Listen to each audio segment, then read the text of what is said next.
Olá! Você viu o edital publicado para o concurso da Prefeitura de Nova Mutum, do Mato Grosso. A banca organizadora é a Selecom. São 262 vagas, mais cadastro de reserva. Muita coisa, não é? Olha lá, tem vaga para nível de alfabetizado, fundamental, médio, técnico, superior, tem vaga para todo mundo.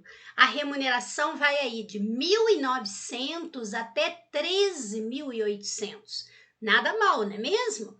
As inscrições, elas acontecem de 10 de janeiro até 12 de fevereiro e a prova dia 2 de abril.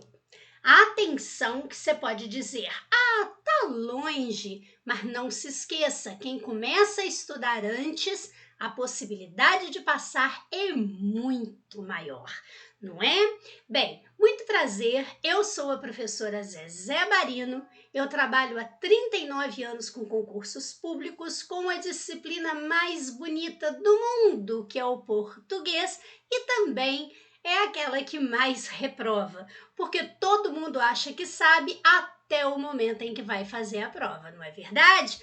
Vamos conversar um pouquinho sobre o edital? Vamos conversar um pouquinho sobre a Banca Selecom? Você conhece? Eu vou, inclusive, fazer com você algumas questões da banca para que você possa conhecer. Então, acompanhe, por favor. Bem, nós temos aqui o conteúdo de português solicitado aí para que você estude da banca Selecom. Eu coloquei aqui o que vai ser exigido para o nível médio e para o nível superior. Não muda muito de um nível para o outro, não. O que normalmente acontece é o nível de dificuldade da prova.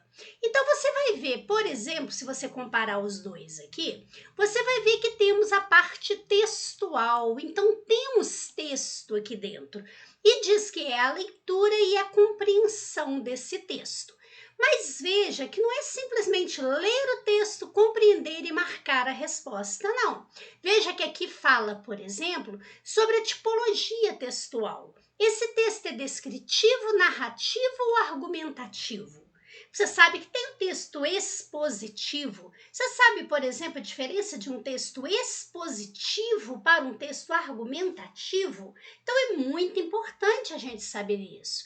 Veja que aparece aqui a questão dos gêneros do discurso. Então, nós temos que observar não só a definição, mas reconhecer esses elementos básicos. Coesão e coerência, isso está presente, né, em tudo enquanto é concurso público. Porque aqui dentro a gente está falando o seguinte, da união de um termo com o outro, da união de uma frase com a outra, de um período com o outro, de um parágrafo com o outro, e observar se essa união permite que a coerência seja mantida. Então, para isso, o que acontece? Acontece aqui a utilização dos conectores, então, por exemplo, das preposições, das conjunções, dos pronomes relativos, dos pronomes demonstrativos. Você sabe quando você usa este, esse ou aquele? Você sabe quando você usa cujo? E o onde, aonde, de onde, você sabe? Outro detalhe, se eu trocar uma conjunção causal por uma conjunção consecutiva, que indica consequência, é claro que o sentido modifica, mas você sabe identificar essas conjunções? Então, tudo isso é cobrado aqui dentro, observando essa relação entre as partes do texto. Veja que nós temos aqui também falando a respeito de verbo. E verbo falando de pessoa, número, tempo, tempo, modo e vozes verbais. Aí eu pergunto para você, por exemplo, modo. Você sabe identificar quando é indicativo, subjuntivo e imperativo? Mais que isso, você sabe qual é a diferença entre se usar um modo indicativo, subjuntivo ou imperativo? É isso que essa banca vai cobrar. Assim como Quando fala aqui em vozes verbais, e nós temos a voz ativa, nós temos a voz passiva, temos a voz reflexiva recíproca, isso daqui vai mostrar exatamente o papel desse sujeito. Se esse sujeito ele age, daí voz ativa, se ele recebe a ação, daí voz passiva, ou se esse agente ele age nele mesmo, daí uma voz reflexiva. E se nós temos o envolvimento de mais pessoas que agem e recebem a ação, aí já passa a ser uma reciprocidade. Então você tem que saber identificar isso na frase. Sim, a morfologia, a classe de palavra, tá aqui, ó, classificação. Tá vendo? Então, quando nós temos isso em relação à morfologia, e nós temos aqui também falando das classes de palavras, qualquer uma das 10 classes poderia ser pedida. Então, artigo, substantivo, adjetivo, numeral, pronome, verbo, advérbio, preposição, interjeição ou conjunção. E veja que também cobra a questão da estrutura. Então, você tem, por exemplo, a palavra indirigibilidade. Ela tem o in, que é um prefixo, tem o dirige, que é o radical. Nós temos aí o sufixo bili, que na verdade é o sufixo vel. Você já reparou que antes do sufixo dade, o sufixo vel sempre vira bili? Legível, legibilidade. Provável, probabilidade. Então, vel e bili significam a mesma coisa. E o sufixo dade, que também indica uma característica. Então, você nota que você vai entendendo o sentido do prefixo, do sufixo, vai identificando aí uma desinência que indica tempo e modo, ou número e pessoa, e você vai compreendendo ali dentro o sentido daquela palavra a partir desses elementos que a gente chama de mórficos.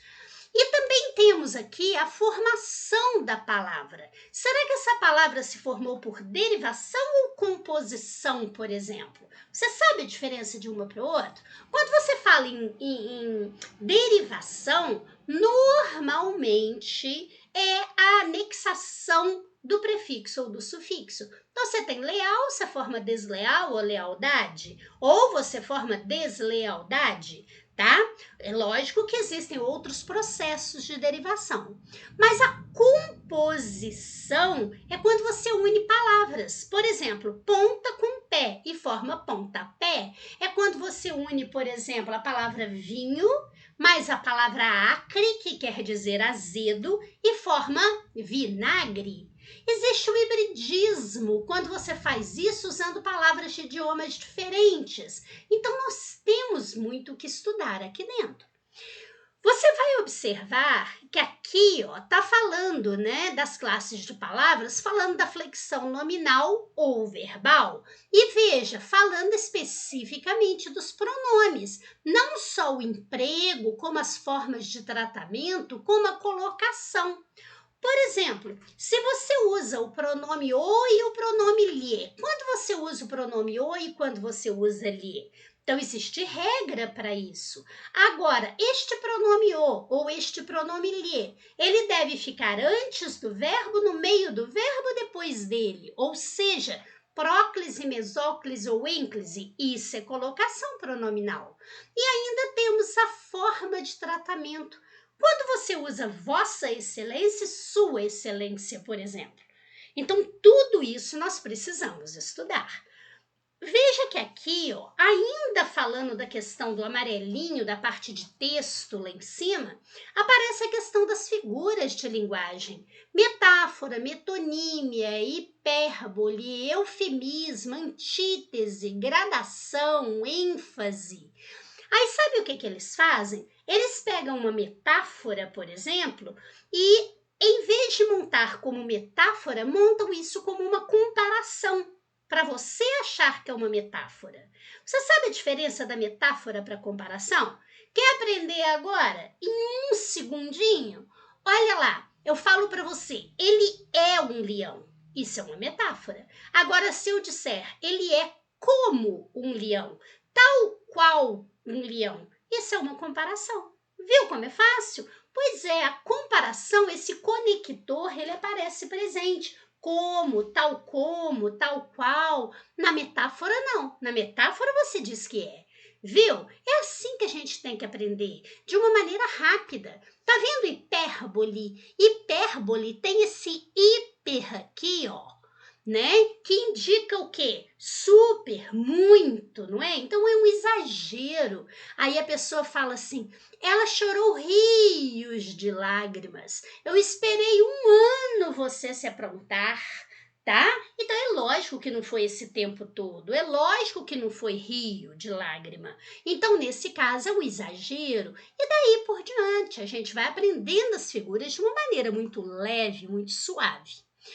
Quando a gente fala aqui, ó, em funções, aqui ficou muito interessante, porque quando a gente fala em funções, a gente aparece aqui dentro dando a noção da sintaxe, porque a sintaxe ela fala da função do termo, ou seja, da função daquelas classes de palavras. Classe de palavra é morfologia. Então, nesse caso, o sujeito, o predicado, o objeto direto, o objeto indireto, complemento nominal, aposto, vocativo, predicativo, tudo pode estar aí dentro desse pacote, tá? E a Banca Selecom cobra isso. Então, você vai notar o seguinte: você sabe, por exemplo, a diferença de uma adjunta de nominal para um complemento nominal? Pois é, você acredita que isso pode ser tão simples quanto entender essa diferença de metáfora para comparação? E é. E você vai notar que a gente tem que saber as funções, porque aqui embaixo é pedido também pontuação. Você percebeu isso? Então, fala de pontuação aqui e está falando a respeito do novo acordo ortográfico também, o que envolve para a gente a questão de acentuação, emprego do hífen. Notou? Às vezes, mas então não aparece concordância, não aparece crase, não aparece regência? Aparece sim, tá? Isso daí aparece no próprio termo função ali, que desencadeia isso tudo dentro da sintaxe. Inclusive, aqui em rosa também, a coordenação e a subordinação, ou seja, o estudo das orações. Para você conhecer as orações, você tem que saber sintaxe. Então, pode ter certeza que não é um programa que você vai pegar uma gramática ou uma apostila, vai ficar lendo e vai fazer a prova, não. A Banca Selecom, ela tem uma prova bem diferente, ela tem uma prova bem específica. Então, o que você precisa fazer é um estudo voltado para a banca. O que a banca quer, tá? Como a banca cobra isso? É o que você precisa. Por essa razão, eu organizei um curso de resolução de 100 questões de português da Banca Selecom. Especificamente, veja, da banca que vai fazer o seu concurso. Sabe como que isso funciona? Da seguinte maneira, eu disponibilizo para você uma prova da Selecom, tá? 10 questões, por exemplo. Você vai fazer essas 10 questões, vai conferir o gabarito e vai observar aquilo que você acertou, aquilo que você errou, aquilo que você entendeu, aquilo que você não entendeu. Logo depois, você vai assistir ao vídeo dessa aula e eu vou fazer uma por uma das questões, explicando letra por letra e explicando o conteúdo necessário para você fazer aquilo. Então, se essa questão envolve a diferença de complemento nominal para adjunta de nominal, eu vou explicar ali para você naquela questão essa diferença. Depois você passou para uma outra que vem cobrando pontuação das orações coordenadas. Então, eu vou explicar para você a pontuação das orações coordenadas. Pronto! Aí você conseguiu tirar as suas dúvidas. Não, eu ainda fiquei em dúvida em uma questão. Ótimo! Mande para mim que você está em dúvida e eu vou responder especificamente para você. certo? Depois você vai fazer a outra prova e nós vamos fazer o mesmo processo. E assim por diante. Serão 100 questões de português. Ou seja, você conseguirá estudar o conteúdo e ainda conseguirá conhecer como a banca cobra isso e as pegadinhas da banca. Muito bom, não é? Aí eu pergunto para você, você conhece a Banca Selecom? Então vamos lá.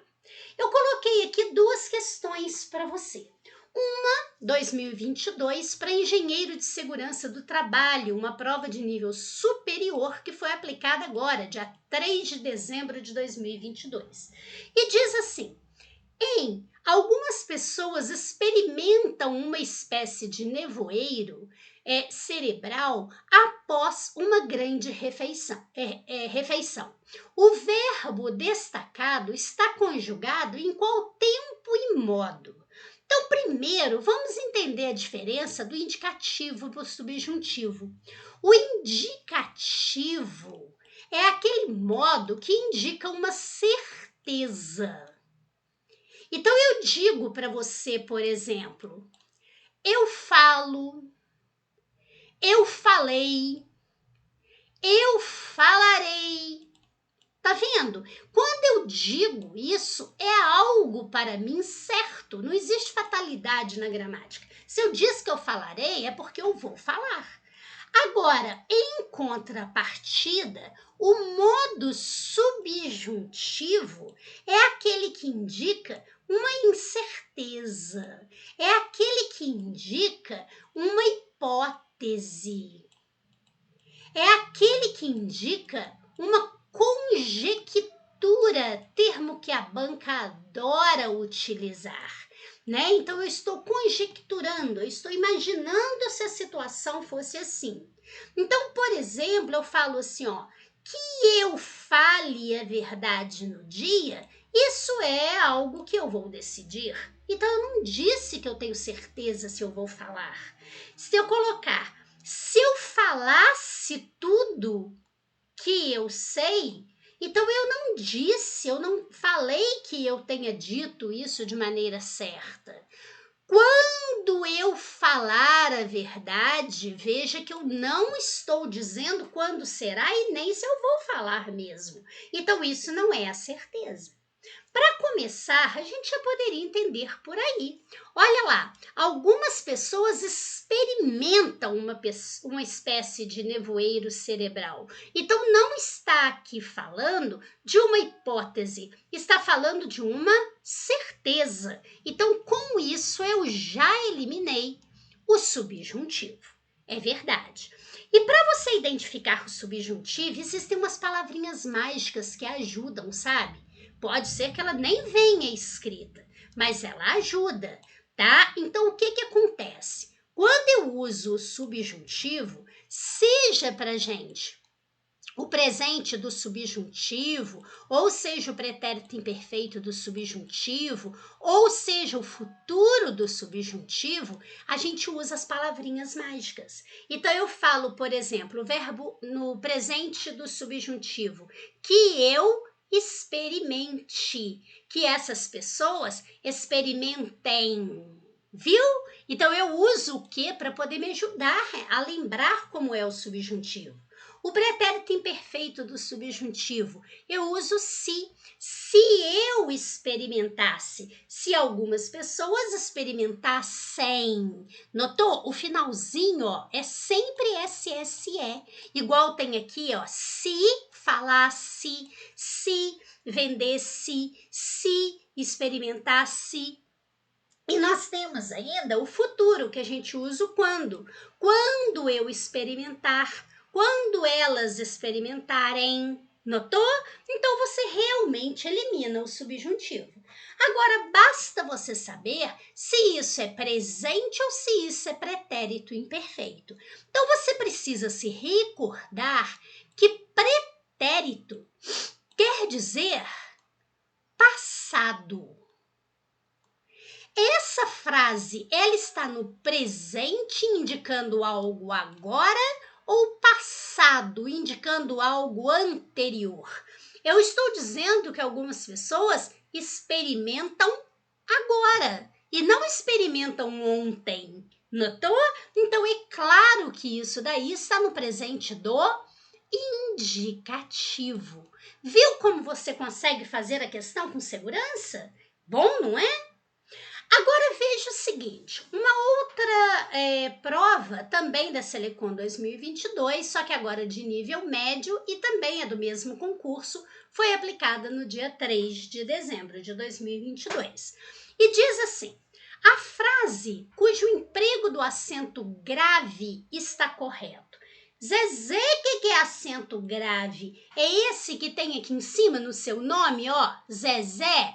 Não. Isso aí é acento agudo, acento viradinho para esse outro lado aí, ó, é o acento agudo, tá? Esse acento que nós temos aqui em português, que a gente brinca chamando de chapeuzinho do vovô, né? Isso aí é o acento circunflexo. Mas então o que é acento grave? O acento grave é aquele que marca a crase, tá? Então é esse que está aqui, ó. Voltou a casa, dirigi a João, aquela situação, a Portugal. Está vendo? Sabe o que o acento grave indica? Ele indica a fusão do A. Então, quando eu tenho, por exemplo, uma preposição a, então veja só, eu tenho aqui um a que seja preposição. Por exemplo, quem se refere a. Claro que eu vou explicar preposição no decorrer do curso.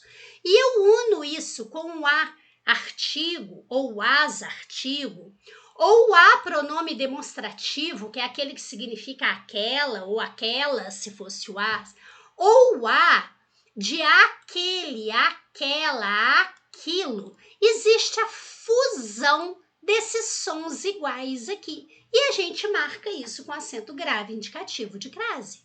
Por exemplo, se eu escrevo para você assim, ó, fui à festa. O que acontece? Quem vai a, pede uma preposição. Se você foi àquela festa, é uma festa definida. Portanto, você põe o artigo a.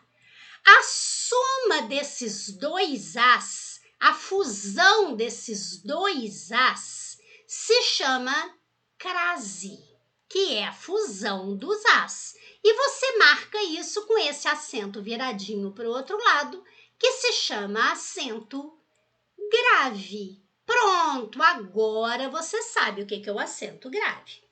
É lógico que para você poder descobrir o acento grave, existe aquele recurso fácil, que é você trocar festa por uma palavra masculina, por exemplo, baile. Porque aqui você vai dizer fui ao baile. Ou seja, a preposição mais o artigo. Então, significa que lá em cima eu tenho a preposição mais a artigo, por isso eu uso o acento grave. Mas você vai notar que isso não é o suficiente para fazer questão de crase da banca Selecon, não. Temos que conhecer mais detalhes. Por exemplo, vamos começar com um que ajudaria esse recurso aí. Olha, letra B, eu me dirigi. Quem se dirige a. Você acha que a palavra João pode pedir um artigo a? Não. João é uma palavra masculina. Se fosse pedir alguma coisa, seria o artigo o. Seria ao João. Então, nesse caso, significa que o artigo não apareceu. Nem o o, que seria o natural, nem o a, que me permitiria a crase. Então, é claro que aqui não houve a fusão dos sons iguais. Claro que não. Observe agora o seguinte. Na letra C, vai entrar neste caso aqui de baixo, ó. Todos se voltaram àquela situação. Quem se volta a alguma coisa. Letra maiúscula é preposição. A que? A, aquela. Então, olha que você teve a fusão do a preposição com o a artigo. Daí, você coloca o acento grave indicativo de crase. certo? Até se fosse aquele crime, por exemplo, continuaria tendo acento grave indicativo de crase. Zezé, mas eu aprendi que a gente não usa crase antes de palavra masculina. Olha lá o caso do João. Sim, mas aqui não é a palavra crime, é a palavra aquele. A fusão é feita com o a do aquele. Viu por que não adianta estudar mais ou menos? Tem que estudar focado na banca? Olha só o primeiro caso agora. Então, aqui está correto, né? Porque aqui nós temos realmente o uso do acento grave. Agora, olha o que acontece na letra A. A palavra casa e a palavra distância, se elas não estiverem especificadas, casa de praia, casa de vovó, distância de 10 quilômetros, se você não especificar essas duas palavras, você não usa acento grave indicativo de crase. Cantinho de livro e a banca pede. Então, se você diz ensino à distância, você não pode colocar a crase. Agora, se fosse ensino à distância de 10 metros, aí tudo bem, nós colocaríamos o acento grave indicativo de crase. Então, regra especial para casa e distância. Zezé, e quando for nome de lugar, como que eu faço, hein? Quer aprender isso facinho? Faz o seguinte, use venho. Tá? Vamos supor que eu tivesse aqui Bahia, certo? E vamos colocar aqui o venho e vamos colocar Portugal. Como que você falaria aqui? Você falaria venho da Bahia, ou seja, de preposição mais a artigo. Então, você falaria que ele foi a Bahia, porque também teria aqui o a preposição mais o a artigo. Agora, e Portugal? Você falaria venho de Portugal. Então, é apenas a preposição, não tem aqui o artigo, tá vazio. Então, é claro que você vai dizer a Portugal. Por quê? Porque você só tem a preposição, você não tem o artigo, viu?